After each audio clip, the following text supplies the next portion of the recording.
Hello बच्चों, कक्षा 6 की गणित की कक्षा में आपका स्वागत है। बच्चों, पिछले अध्याय में तुम प्राकृतिक संख्याओं के बारे में तो जान ही चुके हो।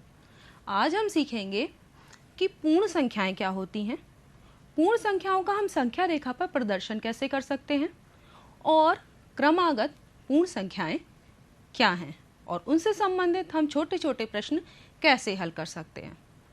तो बच्चों, सबसे पहले प्राकृतिक संख्याओं की हम बात करते हैं। यहाँ तुम देख रहे हो कि एक सर्कल है जिसमें कि प्राकृतिक संख्याएं दी हुई हैं। कहाँ से? 1 2 3 4 5 6 7 से लेकर अनंत तक, क्योंकि संख्याओं का विस्तार अनंत है। ये तुम पढ़ चुके हो। प्राकृतिक संख्याओं में सबसे छोटी प्राकृतिक संख्या कौन सी है, ये भी तुम जान चुके हो। 1 सबसे छोटी हमारी प्राकृतिक संख्या है।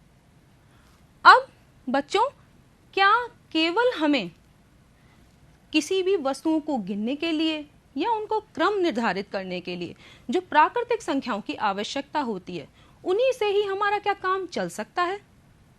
क्या हमें इन प्राकृतिक संख्याओं के अलावा किसी और संख्या की आवश्यकता नहीं है? चलो इसे एक उदाहरण द्वारा समझते हैं। ये देखो बच्चों, 3 दफ्ती के तुम्हें टुकड़े दिखाई दे रहे हैं और इन पर गोलियां रखी हुई हैं। पहले दफ्ती के टुकड़े पर कितनी गोली हैं, ये तुमने प्राकृतिक संख्याएं सीखी हैं, जिनको इंग्लिश में नेचुरल नंबर्स बोलते हैं, उनके आधार पर ये गिनकर तुम बता सकते हो कि जो पहला टुकड़ा है उस पर 1 2 3 4 5 हमारी गोलियां रखी हुई हैं। इसी तरीके से अगर हम दूसरे टुकड़े की बात करें तो देख रहे हो कि इस पर भी हम प्राकृतिक संख्याओं का उपयोग करके गिन सकते हैं कि 1 2 3 इस पर 3 गोलियां रखी हुई हैं। लेकिन क्या तीसरा दफ्ती का टुकड़ा पर जितनी गोलियां रखी हैं, क्या कोई भी ऐसी प्राकृतिक संख्या है जो बता सके कि इस दफ्ती के टुकड़े पर कितनी गोलियां हैं? क्योंकि यहां तो गोलियां हैं ही नहीं, यानी तीसरे वाले दफ्ती के टुकड़े पर गोलियों की संख्या 0 है, 0। और 0 जो है वो प्राकृतिक संख्याओं में सम्मिलित नहीं होता। तो हमें प्राकृतिक संख्याओं के अलावा 0 की भी आवश्यकता है। तो इसी वजह से संख्याओं का, जो प्राकृतिक संख्याएं, उनका विस्तार किया गया और उसमें 0 को भी सम्मिलित किया गया और तब हमारी संख्याएं पूर्ण हो गई, क्योंकि 0 की कमी थी। और फिर क्या किया हमने? प्राकृतिक संख्याओं में उस 0 को सम्मिलित कर लिया। अब हमारी संख्याएं पूर्ण हो गई। तो वो क्या कहलाई? पूर्ण संख्याएं, जो कि आज हम अपने इसमें जो आगे वाला हमारा नेक्स्ट है स्लाइड, इसमें देख रहे हैं कि पूर्ण और प्राकृतिक संख्याएं क्या हैं। यहाँ पे तुम्हें 2 सर्कल दिखाई दे रहे होंगे। एक बड़ा सर्कल है जो ग्रीन कलर का है और एक जो ये ब्लू सर्कल है। 2 सर्कल है ना। जो छोटा सर्कल है वो किसका है? वो प्राकृतिक संख्याओं का है। और जो बड़ा वाला सर्कल है वो किसका है? वो पूर्ण संख्याओं का है। दोनों में अंतर तुम देख रहे हो कि जो पूर्ण संख्याओं का सर्कल है उसमें ये छोटा सर्कल जो कि प्राकृतिक संख्याओं का है, सम्मिलित है, समाहित है। और पूर्ण संख्याओं और प्राकृतिक संख्याओं में क्या अंतर है कि पूर्ण संख्याओं में 0 भी हमारा सम्मिलित होता है प्राकृतिक संख्याओं के अलावा। तो देख रहे हो कि सभी जो प्राकृतिक संख्याएं हैं वो पूर्ण संख्याएं हैं, लेकिन सभी पूर्ण संख्याएं प्राकृतिक नहीं हैं। क्यों नहीं है? क्योंकि प्राकृतिक संख्याओं में 0 सम्मिलित नहीं होता, इसीलिए सभी पूर्ण संख्याएं प्राकृतिक नहीं होती।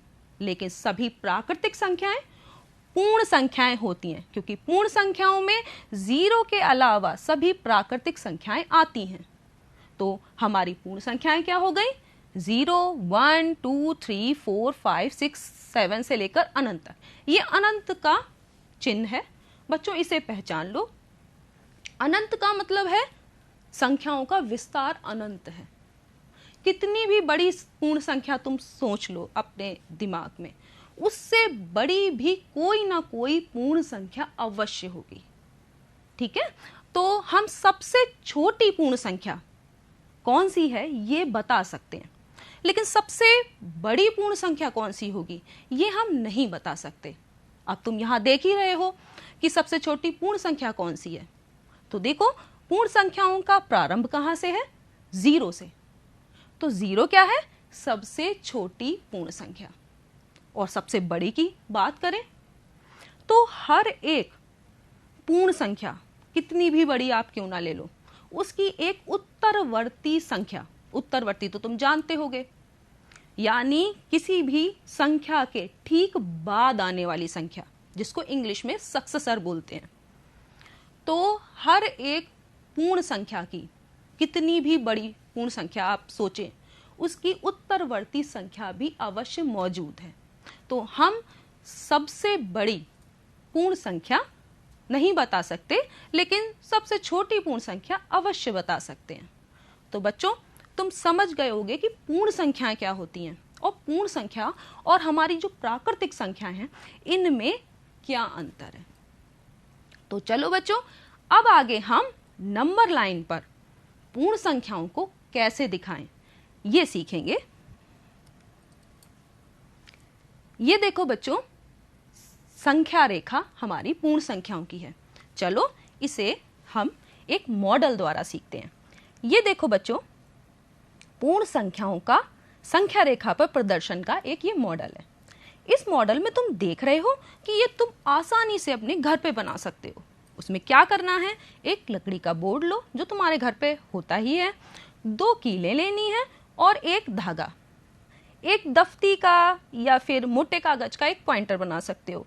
तो उससे ये तुम्हारी नंबर लाइन बन जाएगी और इस पे संख्याओं का प्रदर्शन, पूर्ण संख्याओं का जोड़ घटाना, सब कुछ इस मॉडल पे आप कर सकते हैं।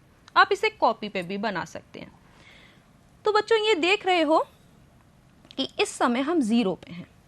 एक बात तुम्हें जो ये मॉडल बनाओगे संख्या रेखा का, उसमें ये अवश्य ध्यान रखना है कि जो पूर्ण संख्याओं को तुम प्रदर्शित कर रहे हो उनके बीच का जो डिस्टेंस है वो हमेशा बराबर होना चाहिए संख्या रेखा पर। तो अब तुम्हें यहाँ पे देख ही रहे होगे कि जो हमने 1 के बाद 2 लिया है या 2 के बाद 3 लिया है, 3 के बाद 4, इनके बीच का डिस्टेंस इक्वल है। अब हमें किसी भी नंबर को, जो कि पूर्ण संख्या, उसको हमें इस संख्या रेखा पर अगर प्रदर्शित करना हो, मान लो हम कोई भी नंबर ले लेते हैं, हम 5 ले लेते हैं और हमें 5 को प्रदर्शित करना है नंबर लाइन पर, वो भी पूर्ण संख्याओं की। कैसे करेंगे? 0 से हम किधर चलेंगे? राइट साइड चलेंगे।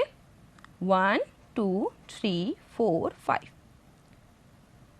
हमने 5 को संख्या रेखा पर प्रदर्शित कर दिया। कोई और नंबर को प्रदर्शित करना हो, जैसे अगर हम 9 की बात करें, तो हम क्या करेंगे? 0 पे हम हैं, 0 से 9 स्टेप चलेंगे। 1, 2, 3, 4, 5, 6, 7, 8 और 9।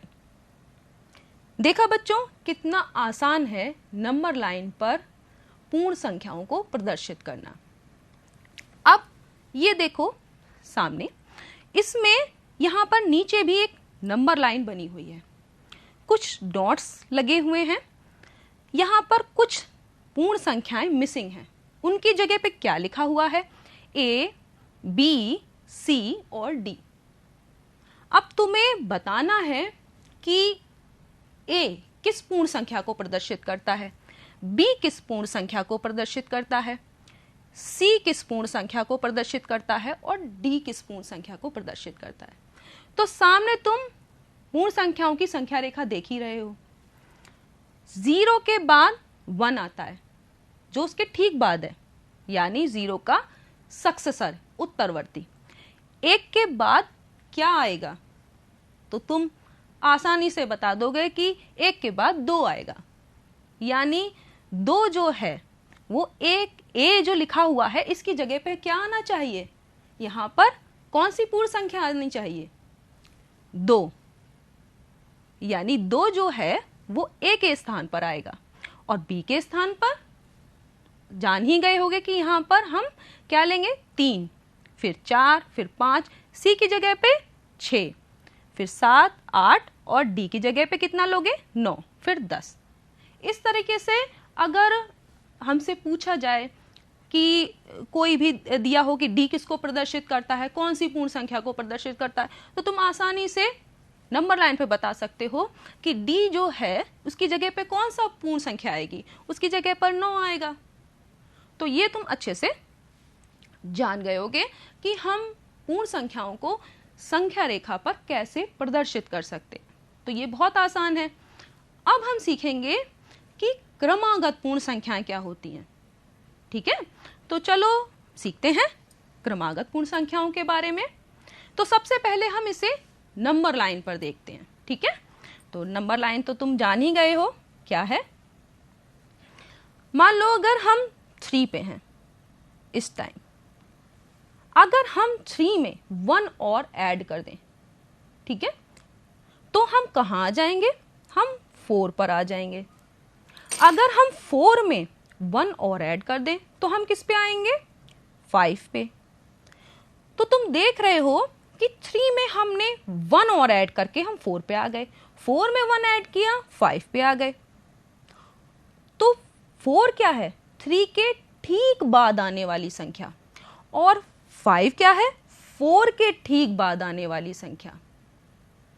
तो इसका मतलब है कि 4 जो है वो 3 की सक्सेसर यानी उत्तरवर्ती संख्या है, और इसी तरीके से 5 4 की सक्सेसर या उत्तरवर्ती संख्या है। तो इस तरीके से 3 के बाद 4 आ रहा है, 4 के बाद 5 आ रहा है, क्रम से आ रहे हैं संख्याएं एक के बाद एक। यहां देख रहे हो कि संख्याएं जो हैं वो एक के बाद एक बढ़ रही हैं, उनके बीच में एक एक का अंतर है। तो इस तरह की संख्याओं को जो क्रम से आती हैं, उन संख्याओं को जैसे 3, 3 के बाद 4, 4 के बाद 5, 5 के बाद 6, तो इन क्रम से आने वाली संख्याओं को हम क्या कहते हैं, क्रमागत संख्याएं। जैसा कि इसके नाम में है, क्रम आगत यानी क्रम से आने वाली संख्याएं। बहुत आसान है, इंग्लिश में इसे कॉन्सिक्यूटिव नंबर्स बोलते हैं। ठीक है, अब इसी तरीके से हम आगे भी देख सकते हैं। जैसे हम इस समय 7 पे हैं, 7 से हम 1 ऐड करके 8 पे आ जाएंगे, 8 में 1 ऐड करेंगे 9 पे आएंगे, 9 में 1 ऐड करेंगे 10 पे आ जाएंगे। तो इस तरीके से यहां पर भी देख रहे हो कि 8 जो है, 8 7 के ठीक बाद आने वाली संख्या है, और ऐसे ही 9 8 के ठीक बाद आने वाली संख्या है। तो ये हो गई क्रमागत संख्याएं, यानी क्रम से आने वाली संख्याएं जिनके बीच में कोई गैप नहीं है। तो यहां पर कुछ पूर्ण संख्याओं के समूह दिए हैं जो कि क्रमागत हैं। अब हमें यह देखना है कि ये जो 3 समूह हैं, इनमें से कौन से क्रमागत पूर्ण संख्याओं का समूह है। तो मैंने अभी तुम्हें बताया था कि क्रमागत पूर्ण संख्याएं क्या होती हैं। तो चलो इनको चेक करते हैं। यहां देखो, ये है 7, 7 के बाद हमने 1 ऐड किया 8 आ गया, 8 के बाद हमने 1 ऐड किया 9 आ गया। तो ये क्रम से आ रही हैं 7 8 9, तो ये क्या हो गई, क्रमागत संख्याएं। तो ये जो समूह दिख रहा है, जो पहला वाला समूह है, वो क्रमागत पूर्ण संख्याओं का समूह है। अगला देखो, यहां लिखा है 18, 18 में 1 ऐड किया 19, 19 में 1 ऐड किया 20 आता है, और यहां है 21। इसका मतलब क्या है कि ये समूह जो है वो क्रमागत पूर्ण संख्याओं का समूह नहीं है। तुमने आसानी से छांट लिया। अगला देखो, इस तीसरे समूह में यहां लिखा है 52, 52 में 1 ऐड करेंगे 53, 53 में 1 ऐड करेंगे 54। तो ये जो है ये क्रमागत पूर्ण संख्याओं का समूह है। तो बच्चों, तुम आसानी से समझ सकते हो कि क्रमागत पूर्ण संख्याओं का समूह अगर छांटने को बताया जाए तो तुम निकाल लोगे कि कौन सा क्रमागत पूर्ण संख्याओं का समूह है। अगर संख्याएं क्रम से आ रही हैं तो वो क्रमागत पूर्ण संख्याओं का समूह है। अब जो है इन्हीं क्रमागत पूर्ण संख्याओं से संबंधित छोटे छोटे प्रश्नों को हम ब्लॉक मेथड से भी आसानी से खेल खेल में जोड़कर सीख सकते हैं। तो चलो स्टार्ट करते हैं। ये देखो बच्चों, ये एक ब्लॉक है। यहां तुम देख रहे हो कि ये एक ग्रीन ब्लॉक जो है वो पूर्ण संख्या 1 को प्रदर्शित करता है। यानी अगर हमें 1 को दिखाना है तो हम एक ग्रीन ब्लॉक रखेंगे। तो अगर हमने 2 ग्रीन ब्लॉक रखे, इसका मतलब कौन सी पूर्ण संख्या को हम इससे प्रदर्शित कर रहे हैं? 2 को। संख्या 2, ये 2 ग्रीन ब्लॉक प्रदर्शित कर रहे हैं। ठीक है। अब इसकी अगर हमें क्रमागत पूर्ण संख्या निकालनी हो तो क्या करेंगे? इसमें एक ब्लॉक और ऐड कर देंगे, सम्मिलित कर देंगे। तो अब की बार अगर इसकी क्रमागत संख्या हमें निकालनी है तो हमें कितने ब्लॉक लेने होंगे? 3 ब्लॉक। हमने एक ब्लॉक बढ़ा दिया। अगर हम इसको पहली संख्या माने तो ये कौन सी हो गई? ये दूसरी संख्या हो गई, जो कि क्रमागत है, क्रम से आने वाली। इसके बाद अगर हमें तीसरी निकालनी है क्रमागत संख्या, तो ब्लॉक की संख्या कितनी होगी? 1 और बढ़ जाएगी। तो बढ़ाओ, 1 2 3 एंड 4। तो आप देखा कि ये तीसरी संख्या हमारी निकल आई, जो कि क्रमागत पूर्ण संख्याएं हैं। पहली क्रमागत पूर्ण संख्या क्या है? 2। दूसरी क्या है? 3। तुमने ब्लॉक गिन लिए, 1 2 3। दूसरी क्रमागत संख्या हो गई 3। तीसरी क्या हो गई? 1 2 3 4। तो 2 3 4 3 पूर्ण क्रमागत संख्याएं हैं। इसी तरीके से कोई और एग्जाम्पल ले सकते हैं। अगर हम पहली संख्या मान लें 4 है, तो दूसरी क्रमागत संख्या कौन सी होगी? इसमें 4 ब्लॉक्स तो हम लेंगे ही लेंगे, एक ब्लॉक और ऐड कर देंगे। तो ये हो गई दूसरी क्रमागत संख्या। फिर अगर तीसरी निकालनी है तो क्या करोगे? तब ये 4 ब्लॉक्स तो लो गई, अब की बार हम 2 ब्लॉक और ऐड करेंगे। जब दूसरी निकालनी थी तो हमने 1 ब्लॉक ऐड किया था, तीसरी निकालनी है तो हम 2 ब्लॉक्स ऐड करेंगे। तो ये पहली क्रमागत संख्या, ये दूसरी, ये तीसरी, 4 5 एंड 6, ये हो गई हमारी 3 क्रमागत पूर्ण संख्याएं। तो अगर हमें इन्हें नियम के रूप में लिखना है कि क्रमागत संख्याएं हमें निकालनी है, तो हम नियम के रूप में लिखें। तो अगर हम पहली संख्या को x मान लें, ठीक है, तो हमारी जो दूसरी क्रमागत संख्या है वो क्या होगी? इस x में हमने देखो x क्या मतलब था? 4। ये 4 ब्लॉक्स x को रिप्रेजेंट कर रहे हैं, तो इसमें कितना ऐड करना है? प्लस का 1। तो हम इसमें प्लस का 1 ऐड करेंगे। तो ये आ गई हमारी दूसरी क्रमागत संख्या। तीसरी को लिखना है तो हम कैसे लिखेंगे? यहाँ x लिखेंगे 4 के लिए, और प्लस के बाद कितना करेंगे? तो हम करेंगे प्लस के बाद 2। तो हमारी अगर नियम के रूप में बात करें तो हमारी क्रमागत संख्याओं को हम कैसे लिख सकते हैं? x plus 1, x plus 2। इसके आगे भी अगर क्रमागत संख्याएं निकालनी है तो तुम क्या करोगे? x प्लस 3, फिर x प्लस 4। इस तरीके से आप निकालते रहोगे। कितनी भी क्रमागत पूर्ण संख्याएं आप निकाल सकते हो। कोई जरूरी नहीं है कि आपको 3 ही निकालनी है, 4 निकालनी है, आप जितना चाहो निकाल सकते हो। अब अगर छोटे छोटे प्रश्न हमें इसी तरीके से हल करने, तो हम उसे कैसे हल करें?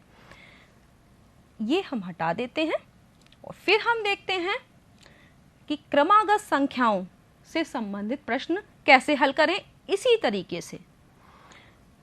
तो बच्चों, यहां पर तुम्हें पहली क्रमागत संख्या दिखाई दे रही है 4, और तीसरी कौन सी है? 6। 1 2 3 4 5 6। इन दोनों को जरा ऐड कर दो, जोड़ दो। कैसे ऐड करोगे?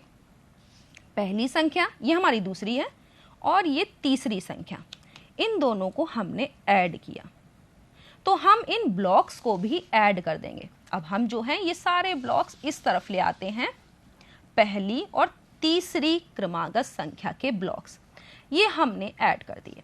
अब इन्हें तुम काउंट कर सकते हो, गिन सकते हो कि ये कितने हैं। तो गिनकर तुम देख ही लिए होगे कि ये कितने हैं। तो देख रहे हो कि ये 5 और 5 10 ब्लॉक्स हैं। पहली क्रमागत संख्या और दूसरी क्रमागत संख्या ये तीसरी है, दूसरी के बराबर हमें लाना है। कैसे करेंगे? पहली क्रमागत संख्या और तीसरी को हमने जोड़ा, कुल ब्लॉक्स हमारे कितने आए? तो कुल ब्लॉक्स हमारे आ गए हैं 10, यानी पहली और तीसरी क्रमागत संख्याओं का योगफल कितना है? 10। अब इसका अगर आधा करो, करके देखो, इसका आधा करेंगे बटे में 2 करके आधा करो, तो आधे ब्लॉक्स हटा दो।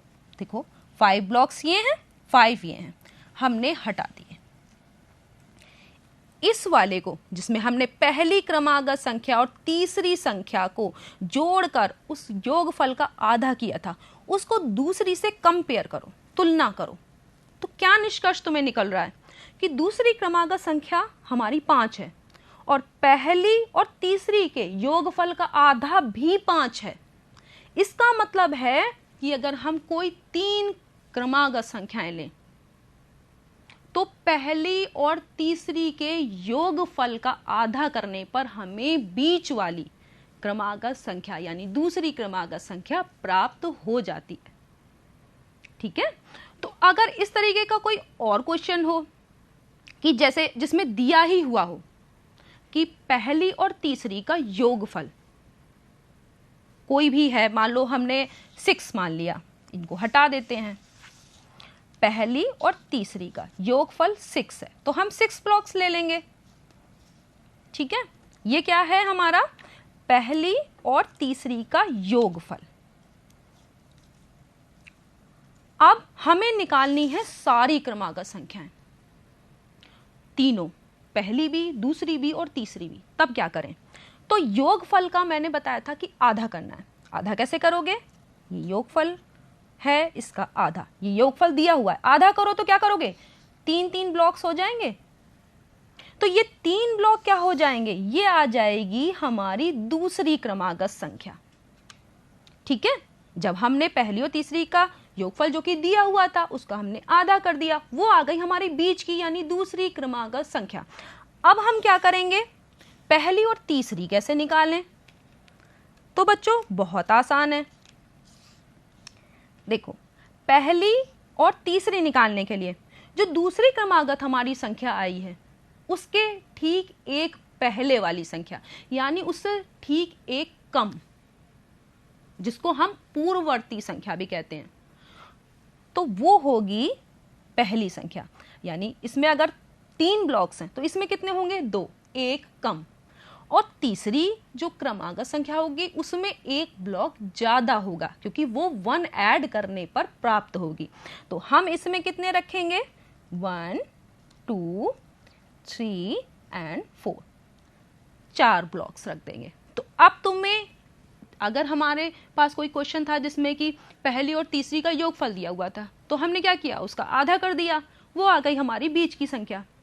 और फिर उससे एक कम उससे पहली वाली संख्या होगी और एक ज्यादा उसके बाद वाली संख्या होगी। तो तुमने पहली, दूसरी और तीसरी आसानी से निकाल ली। तो पहली कितनी है? 2, दूसरी है 3 और तीसरी है 4। तो आसानी से तुमने समझ लिया कि अगर हमारे पास किसी भी तरह का क्रमागत संख्याओं से संबंधित प्रश्न है तो हम उसे कैसे निकाल सकते हैं खेल खेल में।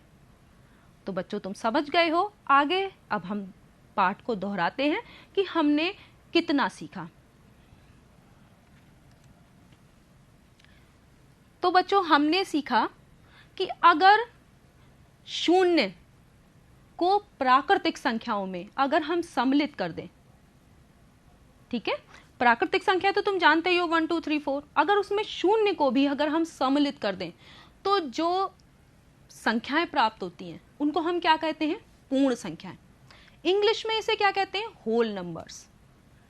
दूसरा, सबसे छोटी पूर्ण संख्या शून्य है क्योंकि शून्य से ही पूर्ण संख्याओं का प्रारंभ होता है।